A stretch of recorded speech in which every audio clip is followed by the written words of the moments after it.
good evening, and welcome. Tonight I'm going to be reading to you this book about Argentina. Let's just dive right in. I've got my pencil here to help us read together. Chapter 1, Land of Contrasts. Look at this jungle, so beautiful. Argentina, the world's 8th largest country, makes up almost the entire southern half of South America, an area known as the Southern Cone. It is a land of great natural beauty and great contrasts. Some of the world's tallest mountains can be found in Argentina. So too can enormous grassland plains and a wind-swept plateau that seems to stretch on forever. Along with mighty waterfalls and numerous alpine lakes, Argentina is home to wide deserts and steamy swamps. 6 distinct regions. The second largest South American country after Brazil, Argentina borders Chile to the west, separated by the Andes Mountains, Bolivia and Paraguay to the north, separated by rivers, and Brazil and Uruguay to the northeast, also separated by rivers. Its long coastline, about 3,100 miles in length, faces the Atlantic Ocean. Triangular in shape, Argentina stretches approximately 2,300 miles from its broad northern region near the Tropic of Capricorn to Tierra del Fuego, an island shared with Chile in the south. Argentina can be divided into 6 geographical regions: the Paraná Plateau, the Gran Chaco, the Pampas, the Monte, the plateau known as Patagonia, and the Andes Mountains. The Paraná Plateau in the extreme northeast is an extension of the highlands of southern Brazil. It is the wettest part of Argentina and, despite its dense forest cover, is extremely hot during the summer. Tobacco, timber, and yerba mate, a tea-like beverage, are the chief products here. The spectacular Iguazu Falls, spelled like that in Portuguese-speaking Brazil, are in a national park located at the point where Argentina, Brazil, and Paraguay meet. In northern Argentina, the Gran Chaco is a region Argentina shares with Bolivia, Paraguay, and Brazil. Mainly a flat alluvial plain with a subtropical climate, the Gran Chaco stays flooded at certain times of the year. Marshlands remain for long periods because of poor drainage. Livestock, cotton, and wood from the quebracho tree are the region's main products. South of the Gran Chaco is the Pampas, a vast, monotonous natural grassland 400 miles wide, from the Atlantic Ocean to the Andean foothills. The deep, rich soil of the Pampas, which is composed largely of a fine sand, clay, and silt, almost wholly free of pebbles and rocks, is ideal for growing grain and provides most of the wealth of the country. From this region come most of Argentina's agricultural exports: wheat, alfalfa, corn, and flax. The Pampas is also home to cattle and sheep ranching. Dairy farms appear near Buenos Aires. This section of Argentina has the most extensive network of roads and railroads in South America. The Monte is an arid region in the shadow of the Andes. Its vegetation varies from short grasses in the east to cacti in the west. Scattered throughout the great desert stretches are small but highly productive oases such as Jujuy, Salta, San Miguel de Tucumán, San Juan, and Mendoza. These large towns are settled from Peru and Upper Peru or Bolivia in the second half of the 16th century. In the 19th century, railroads linked them to the east coast, carrying their wine, sugar, fruit, corn, and livestock. The mines of the Monte yield lead, zinc, tin, copper, and salt. Oil is drawn from the ground here too. Occupying the southern part of Argentina is Patagonia, a gigantic, bleak, and wind-swept plateau. Several large rivers flow in deep valleys eastward across Patagonia to the sea. Its cool grazing grounds support enormous flocks of sheep. Patagonia also holds significant reserves of oil and coal. So pretty.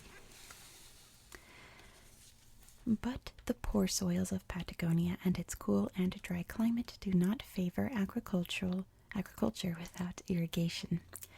Patagonia is sparsely populated and largely undeveloped, with a few small river mouth ports on the Atlantic coast, such as Viedma, Rawson, Puerto Deseado, and Rio Gallegos.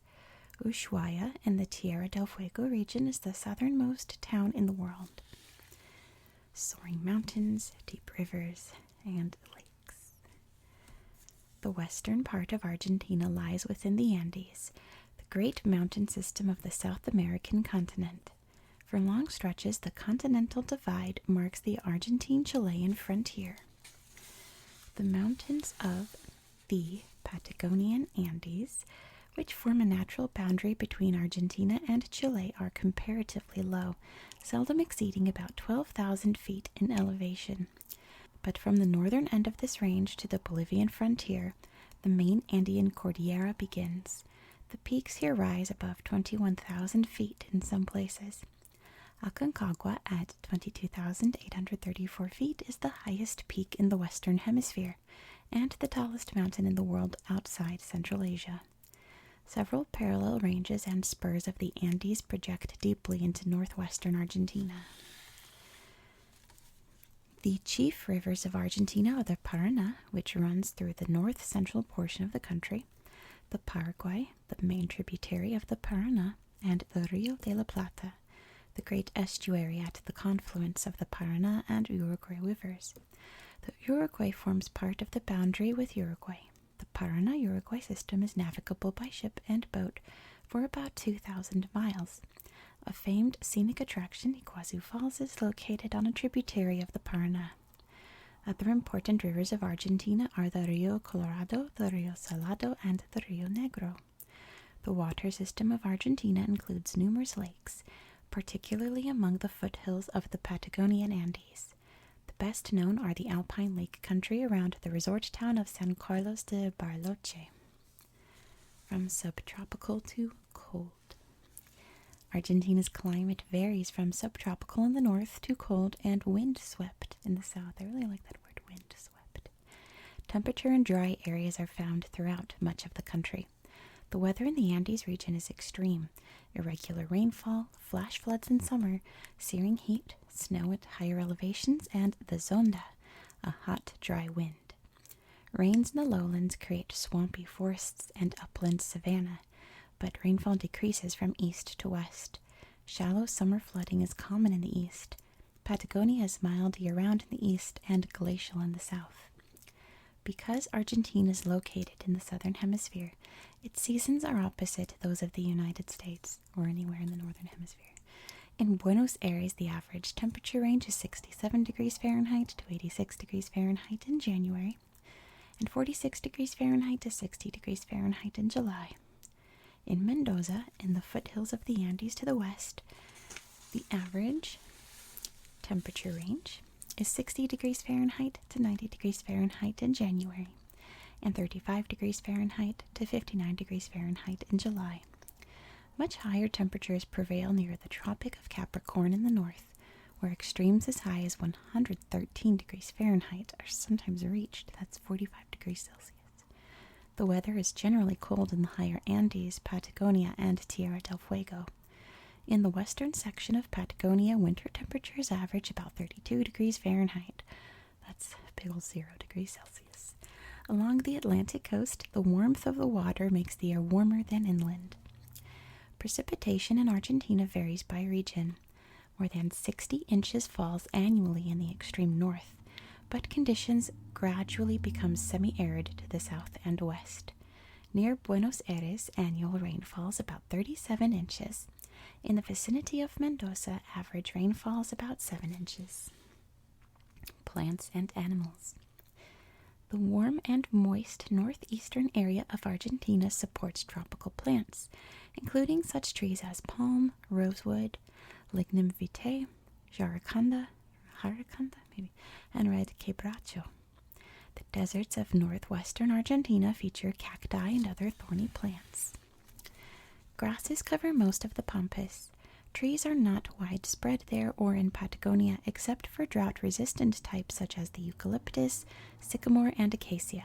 The chief types of vegetation in Patagonia are herbs, shrubs, grasses, and brambles. On the other hand, the cool and breezy Andean foothills of Patagonia and parts of Tierra del Fuego support flourishing growths of conifers, especially fir, cypress, pine, and cedar. Animals are most abundant in the north. The mammals in these regions include several species of monkeys, jaguars, pumas, ocelots, anteaters, tapirs, peccaries, and raccoons. Native birds include the flamingo and various hummingbirds and parrots. In the pampas are armadillos, foxes, martens, wildcats, hare, deer, ostrich-like birds called reyes, hawks, falcons, herons, plovers, and partridges. Some of these animals are also found in Patagonia. The cold Andean regions are the habitat of llamas, guanacos, a lowland relative of the upper Andean llama, vicuñas, alpacas, and condors. Fish abound in coastal waters, lakes, and streams. Argentina has created more than 20 national parks or preserves that protect rare wildlife such as the caiman or yacare puma, guanaco, rhea, Andean condor, flamingo, various marine mammals, and unusual seabirds such as Magellanic penguins. Thorn forests, virgin rainforests, flowering cacti, and extensive forests of monkey puzzle trees and southern beech are also protected. Chapter 2, The Quest for Stability. Here we can see the Congress building. The Quest for Stability. After independence from Spain, Argentina successfully steered a course toward becoming one of the most prosperous and influential countries in the hemisphere. Following World War II, however, tensions between pro- and anti-democratic forces, complete with periods of repressive military rule, severely disrupted Argentine society. Economic crises also threatened the nation's stability. Throughout the first years of the 21st century, Argentina struggled to regain its footing. From prehistory to colonization. Little is known about the earliest inhabitants of Argentina. Some of these people were members of nomadic tribes, while others engaged in agriculture. The people in the south primarily hunted and fished. In the northwest, near Bolivia and the Andes, lived a people known as Diaguita. The Diaguita built a permanent civilization around farming. They also successfully prevented the powerful Inca people from invading their lands. Perhaps because the Diaguita had a history of resisting incursions, the first Spaniard to land in Argentina, Juan de Solis, was killed in 1516. But the search for a southwest passage to Asia and the East Indies soon brought other explorers, including Ferdinand Magellan in 1520 and Sebastian Cabot in 1526. Cabot sailed up the Paraná and Paraguay rivers. His delight in finding beautiful ornaments made by the local people may be responsible for the names Rio de la Plata, meaning Silver River, and Argentina, meaning of silver. In 1536, Pedro de Mendoza, a Spanish soldier appointed military governor of the area between the Rio de la Plata and the Strait of Magellan, founded the colony of Buenos Aires. Resistance from the indigenous people of the area forced the Spanish to abandon Buenos Aires 5 years later, however. As happened throughout Latin America, though, disease would eventually decimate the native inhabitants and pave the way for Spanish conquest. Native peoples had no immunity to such deadly diseases as smallpox, which had existed in Europe for centuries, but which was unknown in the Western Hemisphere before the arrival of Columbus. By 1553, the Spanish had established their first permanent settlement in present-day Argentina, Santiago del Estero. Gradually, they extended their control southward toward the Rio de la Plata, founding Santa Fe in 1573 and a new settlement at Buenos Aires in 1580. In 1620, the Spanish Viceroyalty of Peru, originally set up to administer the lands of the former Inca Empire, assumed administrative control of the Rio de la Plata region. But poor commercial policies hampered colonization of the area for 100 years. Nevertheless, Buenos Aires grew steadily, thanks in large measure to its bustling trade in smuggled goods. By the mid-1700s, its population approached 20,000. In 1776, the huge territory occupied by present-day Argentina, Bolivia, Paraguay, and Uruguay was separated from Peru and incorporated as the viceroyalty of the Rio de la Plata. Independence. In 1808, Napoleon Bonaparte, the Emperor of France, deposed Spain's King Ferdinand VII and installed his brother on the Spanish throne. Across the Atlantic Ocean in Buenos Aires, the Spanish colonists refused to recognize Joseph Bonaparte as Spain's king. They ousted the colony's government on May 25, 1810, and set up a provisional government loyal to Ferdinand. Eventually, though, many colonists in the Rio de la Plata region, like colonists throughout the Spanish possessions in Central and South America, came to favor complete independence. José de San Martín, born in a Uruguay river town in what is now Argentina, emerged as a brilliant general for the pro-independence forces. He raised a formidable army on Argentine soil, crossed the Andes, and liberated Chile. Later he marched into Lima and declared the independence of Peru. Meanwhile, in 1816, representatives from the various provinces in what is today Argentina met in San Miguel de Tucumán. On July 9th, they proclaimed their complete independence from Spain and announced the formation of the United Provinces of South America. Unfortunately, they never agreed on what form the new government should take. A brief civil war broke out in 1819 and a decade of chaos followed. Finally, in 1829, the political turmoil began to be resolved with the election of General Juan Manuel de Rosas as governor of Buenos Aires province. Rosas skillfully extended his influence over the other provinces, and the United Provinces became the Argentine Confederation under his control. Birth of the Argentine Republic. Stability came with a price, however.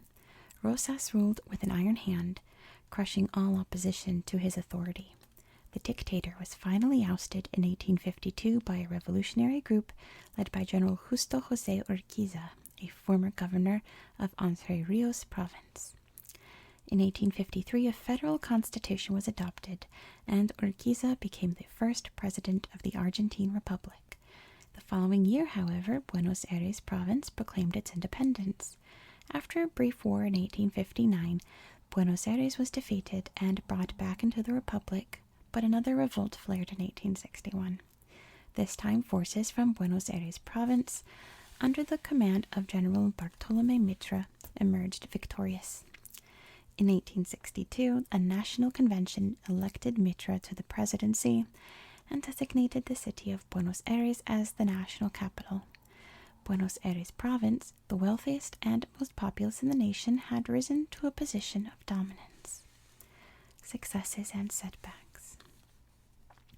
Following the settling of a series of border disputes with neighboring countries, Argentina made remarkable economic and social progress in the 50 years after 1880. During the first decade of the 20th century, the country emerged as the leading nation of South America. In 1914, Argentina helped mediate a serious dispute between the United States and Mexico. Argentina remained neutral during World War I, but played a major role as supplier of foodstuffs to the Allies. The long period of growth ended with the world economic crisis that began in 1929. Joblessness and other hardships created deep social and political unrest. The year before the presidential elections of 1937, fascist organizations became increasingly active. The Argentine right-wing parties united in the so-called National Front, which openly called for a dictatorship to protect property. The National Front successfully elected Roberto M. Ortiz to the presidency, but Ortiz stunned his supporters by taking vigorous steps to strengthen democracy in Argentina. In 1943, however, a group of military officers seized control of the government.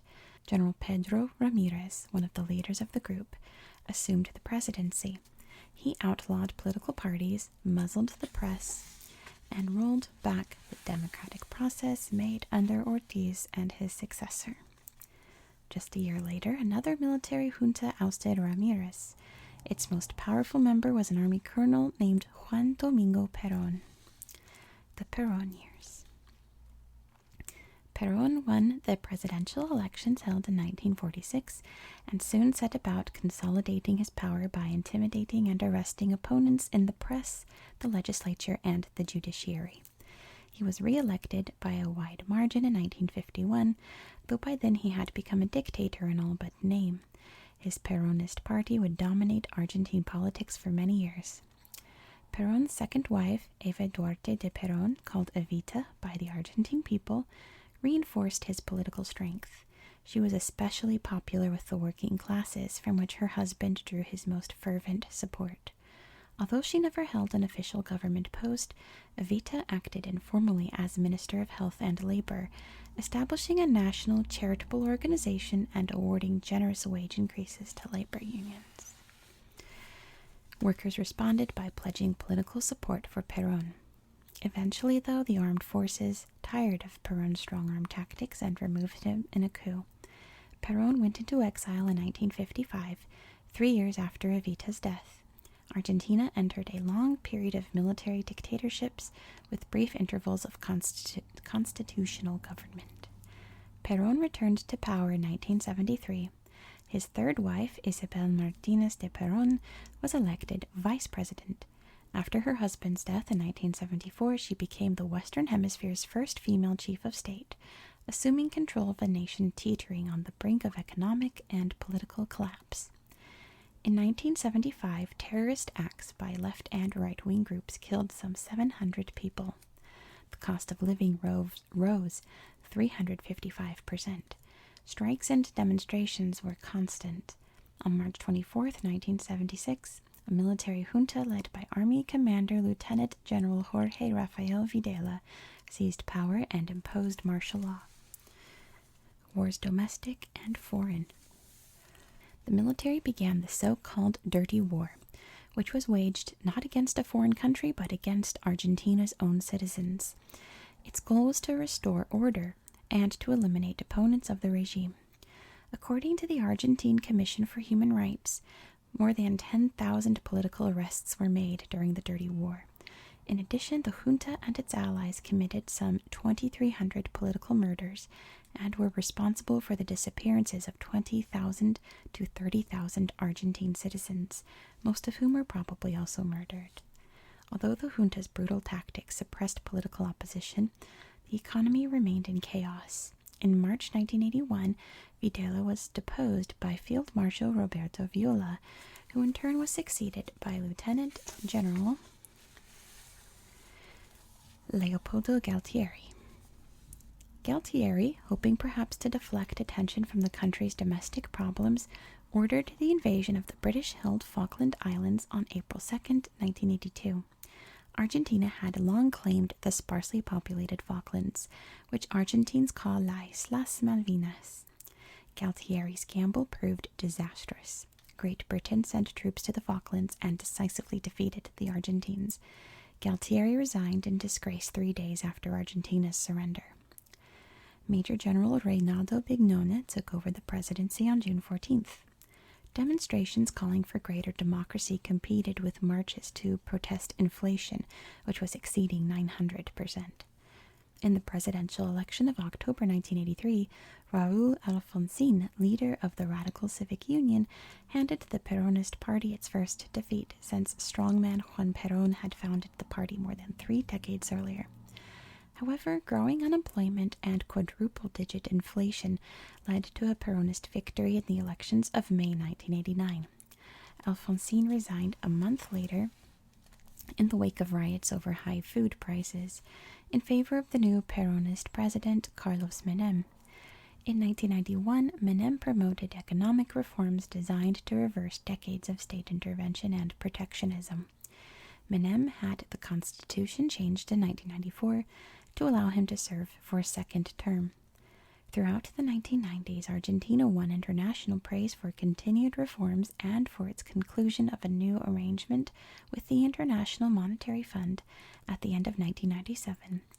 Beginning in September 1998, however, Argentina faced its worst recession in a decade, and unemployment hit 15% in August 1999. Collapse and recovery. In December 1999, Fernando de la Rúa became president. Despite economic austerity plans and over $20 billion in international emergency aid, the recession continued. In December 2001, as Argentina neared economic collapse and riots ensued, de la Rúa resigned.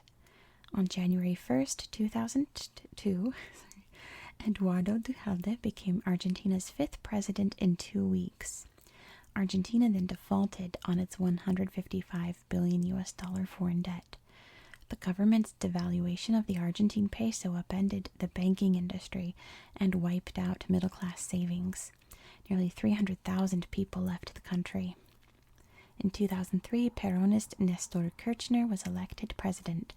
He improved relations with other Latin American nations and restructured foreign debt. The economy recovered considerably, but the authority Kirchner gave himself caused some worry. Kirchner's wife, Cristina Fernandez, became the next president in 2007. She pledged to continue economic growth and stabilize social tension. Chapter 3, An Underachieving Economy. Pickle market, it looks like. Or no, that's a protest. It's definitely a protest. I thought those were tents. They are signs. Anyway. Argentina is one of the world's leading cattle and grain-producing nations. It produces enough agricultural products not only to fill its own market needs, but also to export surpluses to foreign markets. In recent decades, manufacturing and mining industries have shown market growth, too. The country's main manufacturing enterprises are meatpacking and flour milling plants. But economic growth in 2000 was a disappointing 0.8% because of the government's inability to pay down its national debt. In the first years of the 21st century, foreign investors believed Argentina's economy was too risky. Problems with bank failures, joblessness, and inflation continued to slow the nation's economic recovery. Argentina is rich in resources and has a well-educated workforce. It is a major producer of agricultural goods, cattle, and oil.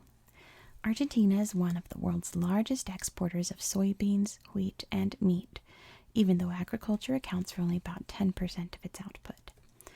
The services sector, banking and tourism mainly, accounts for over half of Argentina's gross domestic product, or GDP.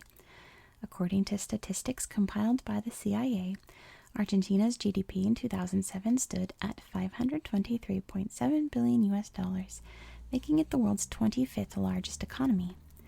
Manufacturing forms the largest part of the industrial sector, which accounts for 35% of the GDP and nearly 1/4 of the employment. But Argentina's industry, while ahead of many of its neighbors, lags behind other highly industrialized nations.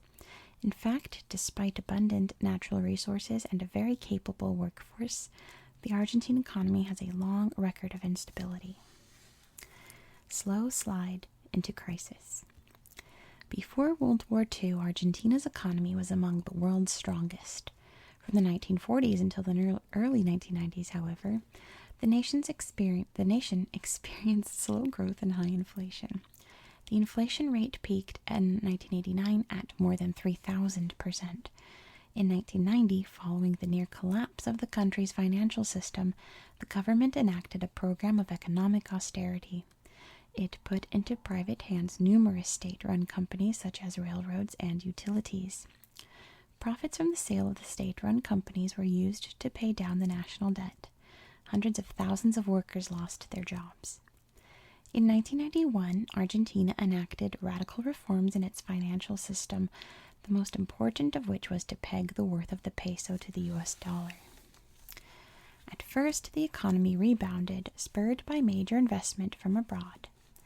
Inflation fell sharply, but instability in the international financial markets, specifically the collapse of the Mexican peso in 1995 and upheavals in Russia 3 years later, took a toll in Argentina's fragile economy.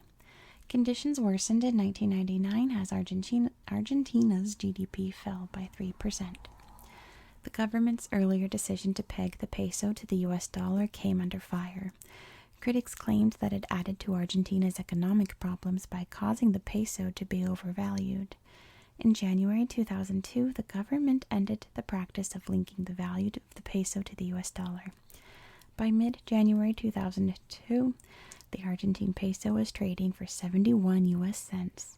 By June, the peso had lost about 70% of its value, fueling another round of high inflation. Public unrest fueled protests. Sorry, I'm getting really sleepy reading this. The economic chapter always puts me to sleep anyway. Public unrest fueled protests, some of which turned violent when it was announced that the value of savings accounts had dropped by 50% or more. The government ordered all savings accounts temporarily frozen,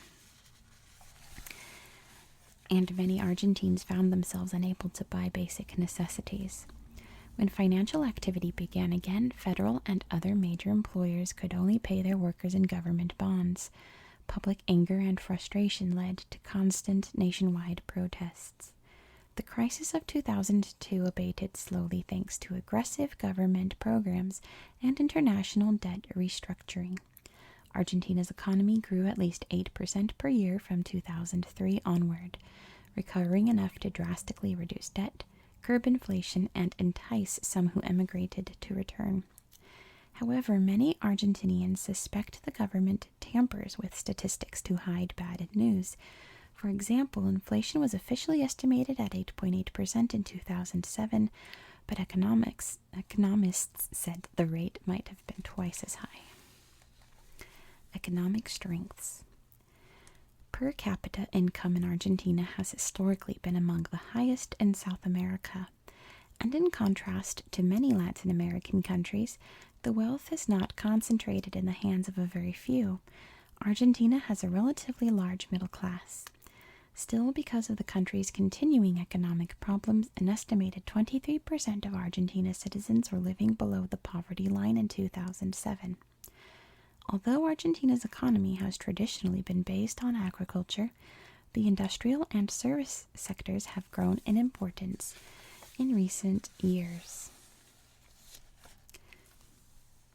Argentine industry, developed after World War I, enabled the country to supply nearly all the major needs of its consumers. Today, the chief manufacturing industry is food processing, in particular meat packing, flour milling, and canning. Textiles, leather goods, and chemicals are also major products.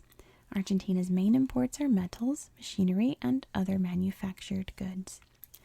Most of the principal cities of Argentina and most of its industry are found in the Pampas. Buenos Aires, a port city on the Rio de la Plata, is one of the largest cities in South America. It is also the chief industrial center and transportation hub of southern South America. Surrounding it are smaller industrial cities. Elsewhere on the Pampas are La Plata, a meat packing and oil refining center, Rosario, the third largest city in Argentina, an iron, steel, and oil refining center, and a huge grain port on the Paraná River, Santa Fe, a northern commercial and industrial center at the junction of the Salado and Paraná rivers, Mar del Plata, a resort and fishing center on the Atlantic Ocean, and Bahia Blanca, the largest Argentine port directly on the Atlantic Ocean. On the western edge of the Pampas is Córdoba, the nation's second largest city. The Pampas is Argentina's chief agricultural area. However, since the 1930s, there has been a great rise in production in other areas, especially in the oases of the Monte and the irrigated valleys of northern Patagonia. Livestock, or cattle and sheep, and grains have long been the foundations of Argentina's wealth. Its cattle herds are among the world's finest. Argentina also ranks with the United States, Canada, and Australia as one of the world's largest exporters of wheat, corn, flax, oats, beef, mutton, hides, and wool. Its other agricultural products include oilseeds, sorghum, soybeans, and sugar beets. Argentina is the world's largest source of tannin and linseed oil. Although Argentina has a variety of minerals, they don't exist in large enough supply to completely support the country's industries. Local oil and gas production has made the nation self-sufficient in energy. Pipelines connect the oil and gas fields with Buenos Aires and other major refining centers. Southern Patagonia has large deposits of low-grade coal. Argentina has vast economic potential, yet high unemployment and a massive national debt remain as major obstacles to the fulfillment of that potential. Chapter 4. A Rich Mosaic, the People and Culture. Argentina is a nation with a rich Spanish heritage, strongly influenced since the 19th century by European immigration. Today, over 90% of the population is of European ancestry. Unlike most Latin American countries, Argentina has relatively few mestizos, or persons of mixed European and Native American ancestry, although their number has increased in recent times.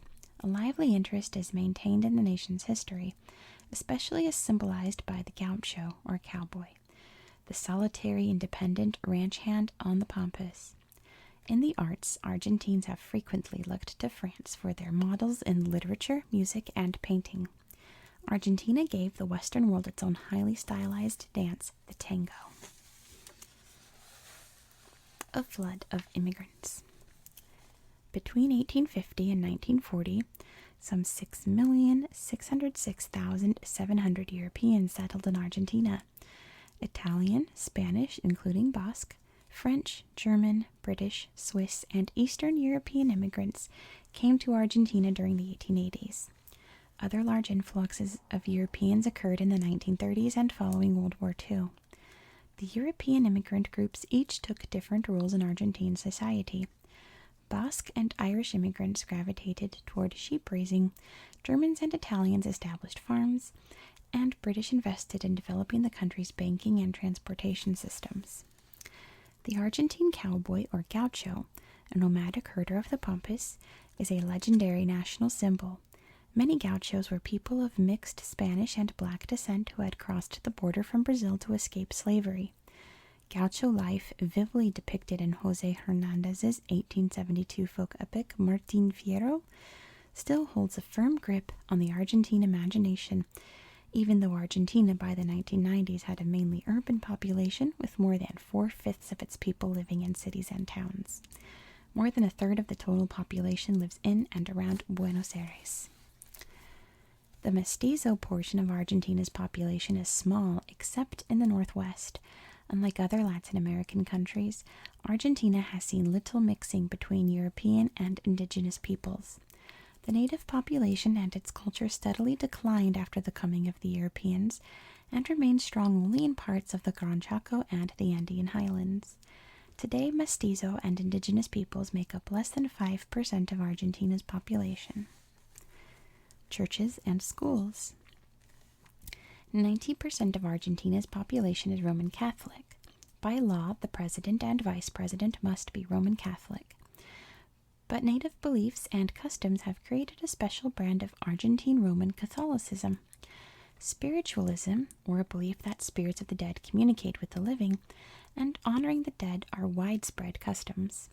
Pilgrimages to cemeteries to pay respects to deceased relatives and famous people are common. In addition to Roman Catholicism, Judaism, Protestantism, and a number of other Christian and non-Christian religions are practiced. The Jewish community, while accounting for only about 2% of Argentina's people, is the largest in Latin America and the 5th largest in the world. Spanish is the country's official language, although many Argentines understand Italian as well. English speakers pronounce words like the British. There are 17 native languages, including Quechua, Mapuche, Guarani, Tobas, and Matacos. Education is free and compulsory from ages 5 to 14. The official attendance rate is 94%. Argentina's literacy rate of 97% is one of the highest in Latin America. Argentina has 25 national universities and many private universities. The principal institution is the University of Buenos Aires, founded in 1821. European influences. European influences can be seen all through Argentina's art, architecture, literature, and lifestyle. Many Argentines are educated in Europe. Several famous Argentine writers lived and wrote in Europe for at least part of their careers. And Argentina has produced some of the most acclaimed writers of the past 50 years, including Jorge Luis Borges, Julio Cortázar, Ernesto Sabato, Manuel Puig, and Osvaldo Soriano. Buenos Aires in particular resembles a European city in art, music, and architecture.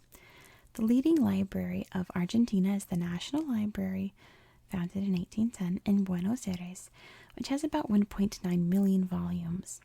Prominent among the many museums in Buenos Aires are the Argentine Museum of Natural Sciences, the National Museum of Fine Arts, and such private collections as the International Art Gallery. The Museum of La Plata is famous for its collections of reptile fossils. The National Symphony Orchestra is based in Buenos Aires, and the opera company of the city is housed in the Teatro Colón, built in 1908. Much Argentine painting in the 19th century portrayed gaucho themes. Scenes of town life also figured prominently. The most important elements of traditional Argentine music are the gaucho folk song and folk dance. Music that reflects Native American, European, North American, and African influences can be heard live or on the radio too. The tango, which originated among the lower classes in Buenos Aires around the 1880s and went on to become a favorite in ballrooms throughout much of the world, is Argentina's most famous contribution to modern music and dance.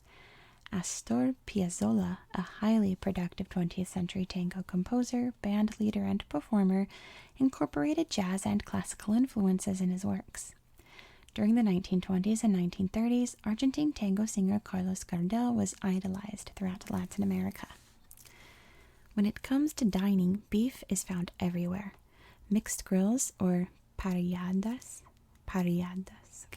are popular, serving up a cut of just about every part of the animal. In Buenos Aires, restaurant dining doesn't usually begin until 9 o'clock p.m.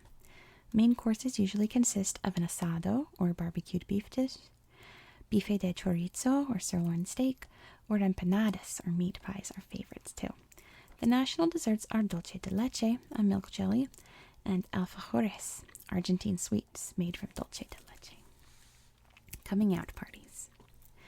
In Argentina, as in other Spanish-speaking countries of Latin America, a girl's 15th birthday, or quince años, is an important occasion. The girl's family typically throws an all-night dinner dance party to celebrate. If the family is Catholic, family members and guests attend Mass in the morning before the party begins. At the end of the Mass, the priest offers a blessing for the quinceañera, as the girl is called. For the occasion, she will usually be wearing a long dress like a bride's. Afterward, the quinceañera receives the guests, who give her presents. The party includes dinner in a banquet room. As the time for the toasts arrives, the presents are opened and a huge birthday cake filled with surprises is cut. Friends take hold of one of the ribbons coming from the cake and pull. On the other end is their surprise. One of these is usually a ring, meaning marriage. After the cutting of the cake, the traditional waltz begins. The girl's father is first to dance with his daughter, followed by friends and relatives who request a dance. The party continues with different dances and kinds of music, modern, rock, country, or folkloric. The coming out party for boys is much simpler and takes place when they turn 18. Following a meal of asado, there is music and dancing. Then it's outside for a game of soccer. Major cities of Argentina. Gorgeous. Argentina is highly urbanized. About 90% of the population lives in towns and cities. With 12.5 million inhabitants, or 2 million in the city proper, Buenos Aires and its suburbs form the largest metropolitan area in the country. Other large cities include Córdoba, Mendoza, Rosario, La Plata, and San Miguel de Tucumán. Buenos Aires. Buenos Aires, meaning good winds, lies on the South Atlantic coast along the Paraná River estuary known as the Rio de la Plata. Its climate is generally pleasant with hot, humid summers, cool to cold winters, and comfortable spring and fall temperatures.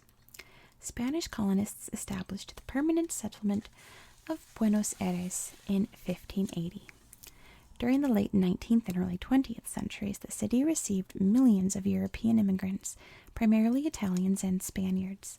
The city also has a large Jewish community, as well as numerous descendants of English immigrants. Today, Buenos Aires dominates Argentina in every way. More than one-third of the country's 37 million people live in the city and its suburbs. The city is the political, economic, social, and cultural center of Argentina. The nation's largest and finest universities are located there, too. Buenos Aires is also one of Argentina's major shipping, industrial, and commercial centers. Railroad lines converge from every corner of the nation, bringing goods for export, including meat, grain, motor vehicles, consumer goods, and textiles. In Buenos Aires, the old and the new exist side by side. Historic European-style buildings and avenues mingle with modern high-rise apartment buildings, shopping malls, and department stores. Glass skyscrapers cast their slender shadows on 19th century Victorian homes. Buenos Aires has no major monument or urban square that serves as its focal point. Instead, the city is composed of many small neighborhoods. Each has its own character, colors, and forms. For instance, the San Telmo district, home to many artists, is noted for its mishmash of architectural styles. There are Spanish colonial houses with Italian detailing, along with graceful French classic buildings featuring antique shops, tango bars, and cafes. 19th century Italian immigrant families painted La Boca's pressed tin houses a rainbow of colors. The houses, still bright today, are set off by colorful murals decorating the walls of side streets. The city's most stylish neighborhood is the Barrio Recoleta. It's often called the Beverly Hills of Buenos Aires for its art galleries and upscale restaurants.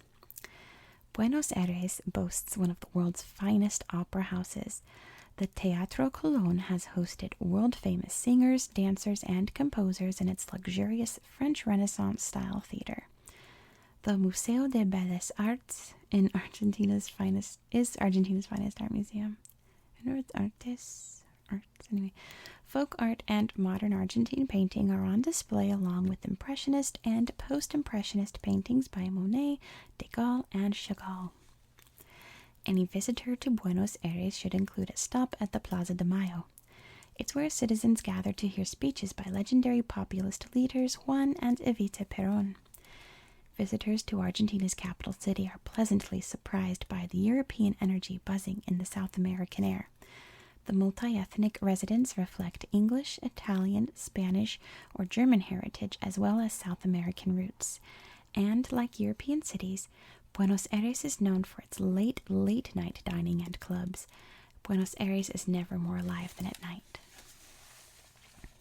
Avenues fill with people on their way to restaurants and theaters. Residents of Argentina's capital enjoy dressing up and staying out. After dinner or a night of dancing, they like to grab a cup of coffee at one of the city's cafes and maybe watch the sunrise. Cordoba. Cordoba, Argentina's old colonial capital, is a picturesque city of 1.5 million people located on the edge of a mountain range known as the Sierra Chica. Before the rise of Buenos Aires, Cordoba was Argentina's center of arts and learning, a place of scholars and priests, churches, and universities. Though in terms of national importance the city has fallen behind the capital, it retains a distinctive grace. Cordoba's name comes from the surrounding province, which embraces an unusually scenic section of the Andes, the Sierra de Cordoba. The Primero River forms Cordoba's main natural landmark. The physical center is the Plaza San Martin, named for Argentina's great liberator and the site of the city's cathedral. South of the plaza is Calle Obispo Trejos, an avenue lined with some of the city's most illustrious colonial buildings, including the Compañía de Jesus Church, built in 1645. Mar del Plata. If there's one place most Argentines like to go on their summer vacations, Mar del Plata is it. Located about 260 miles south of Buenos Aires on the Atlantic coast, Mar del Plata and its surrounding areas offer miles of some of the best beaches in South America. Along with the natural beauty of the area's wind-swept dunes and dramatic cliffs, there are ecological reserves, fancy resorts, and charming fishing villages. plus the culture and vibrant nightlife of the city itself. Compared with some of Argentina's other cities, Mar del Plata is young. It was founded in 1874 by a developer named Patricio Peralta Ramos, who turned the town into an industrial center. The true wealth of the city, though, came with the flood of tourism that took place during the last half of the 20th century. While many of the resorts were once reserved for the rich, today Mar del Plata is a favorite of middle-class families and students. And that's the end of our book. You know what I want to read to you real quick? Because my intro shows off Carnival. I'll let you hear about Carnival real quick. One of the largest celebrations throughout Argentina is Carnival, which can be held in February or March, depending on when Easter falls in that particular year. Carnival is celebrated just before Ash Wednesday, a traditional day of fasting that begins the Roman Catholic Lenten season about 6 weeks before Easter. In Argentina, each region has its own Carnival traditions. In the northern province of Salta, people dress up and dance the Zamba and the Carnavalito. In the northeastern provinces, people sing songs called chamamé, accompanied by accordions or harps. That's what the intro is referencing. Alright, that's the end for tonight. I hope that made you nice and sleepy, because it definitely did for me. My eyes are so heavy. Thank you so much for watching. I hope you found this video relaxing and educational, and I hope that you have a very good night. Good night.